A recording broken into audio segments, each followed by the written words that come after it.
A mentira que tornou Deus cruel. O que muitos acreditam.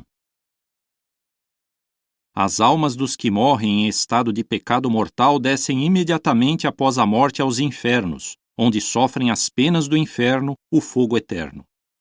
Catecismo da Igreja Católica. Alguns líderes religiosos dizem que o inferno é um estado de total isolamento e separação de Deus. O que a Bíblia diz?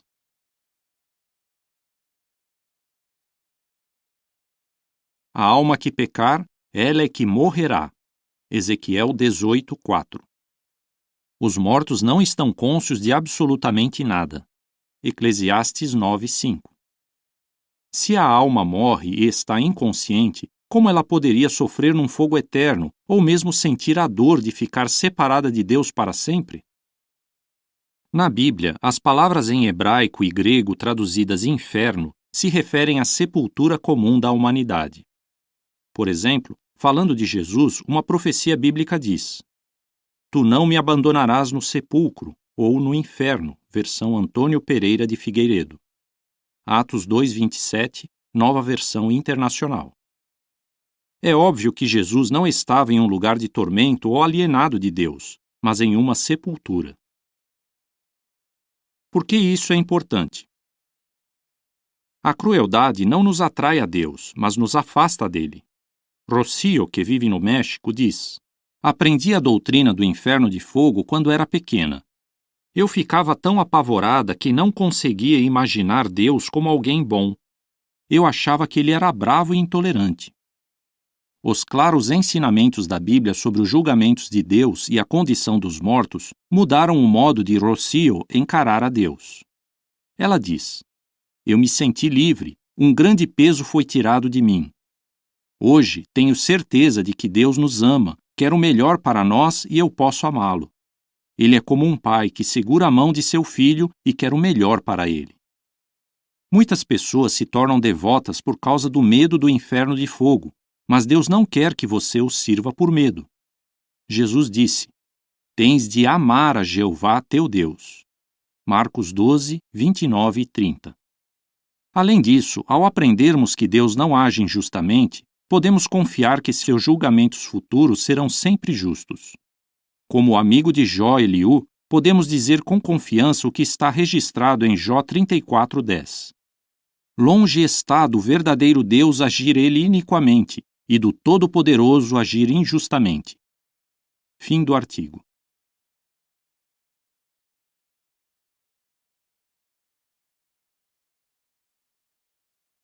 O que é o Seol ou Hades?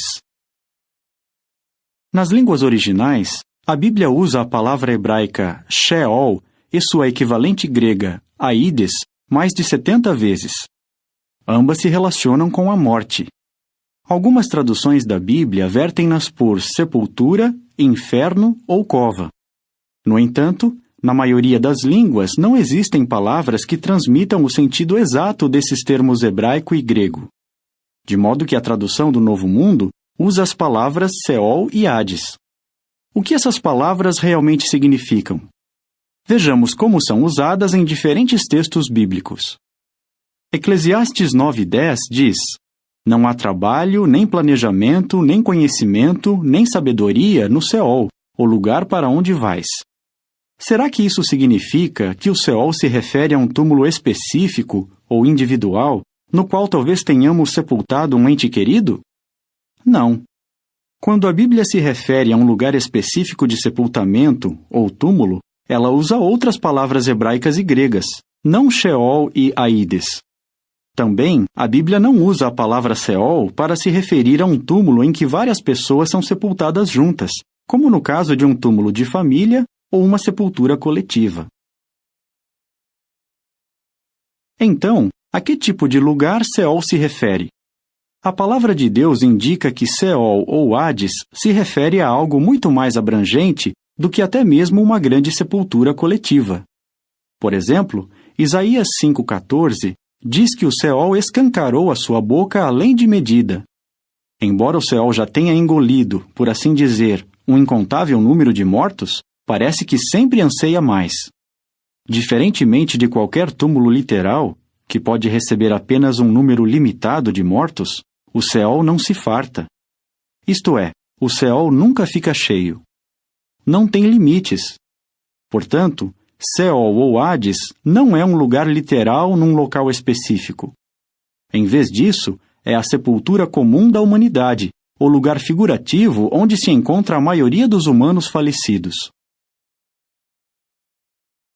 O ensino bíblico da ressurreição nos ajuda a compreender melhor o sentido de Seol e Hades. A palavra de Deus associa o Seol e o Hades com o tipo de morte da qual haverá uma ressurreição. A nota diz: em contraste com isso, os mortos que não serão ressuscitados são mencionados como estando na Geena, não no Seol ou Hades. Assim como o Seol e o Hades, a Geena também não é um lugar literal. Fim da nota. A palavra de Deus mostra também que aqueles que estão no Seol ou Hades incluem não só os que serviram a Jeová, mas também muitos que não o serviram.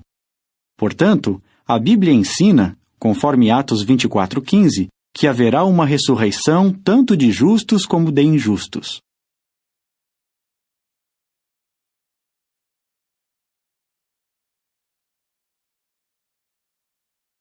O que é um inferno?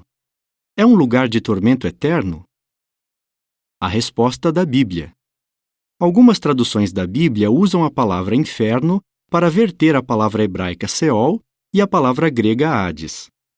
As duas se referem à sepultura comum da humanidade. Muitas pessoas acreditam num inferno de fogo, como ilustrado na figura que acompanha este artigo. Mas a Bíblia ensina outra coisa. 1. Os que estão no inferno não têm consciência de nada, por isso não sentem dor. Não há trabalho, nem planejamento, nem conhecimento, nem sabedoria no Seol. Eclesiastes 9:10. 2. Pessoas boas vão para o inferno. Homens fiéis como Jacó e Jó sabiam que um dia iriam para lá. 3. A punição pelo pecado é a morte, e não o tormento num inferno de fogo.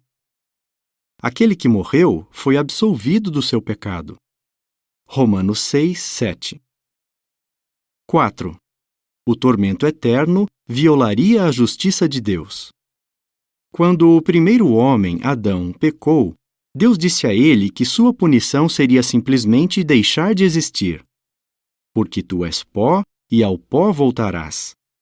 Gênesis 3:19. Deus estaria mentindo se na verdade fosse mandar Adão para um inferno de fogo. 5. Criar um lugar de tormento eterno jamais passou pela mente de Deus. A ideia de punir as pessoas num inferno de fogo é contrária ao ensinamento bíblico de que Deus é amor. 1 João 4:8.